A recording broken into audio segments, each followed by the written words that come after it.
আসসালামু আলাইকুম। তারিক রহমান স্যারের কাছে আমার একটা অনুরোধ, আমার এই ভিডিওটা যদি ওনার সামনে গিয়ে পৌঁছায়, উনি যেন আমার কথাগুলো শোনে।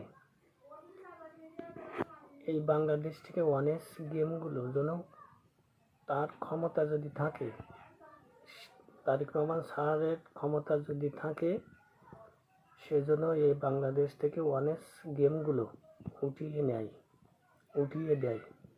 অবৈধ গেমগুলো বাংলাদেশে কেন চলবে? জুয়া অবৈধভাবে অনেক গেমগুলো খেলে। হিসাবে দেখা যাচ্ছে বাংলাদেশে লাভের থেকে ক্ষতির সংখ্যাই বেশি হচ্ছে। তাই তারিক রহমান স্যারের কাছে আমার একটা অনুরোধ, তার ক্ষমতা যদি থাকে, সে এই অবৈধ গেমগুলো যেন উঠিয়ে দেয়। যেটা সংসদ ভবনের থেকে পাস হয়নি, সেটা চলবে কেন? তাই আমার একটা অনুরোধ, তিনি যেন এই বাংলাদেশ থেকে এই অনেক গেমগুলো উঠিয়ে দেয়।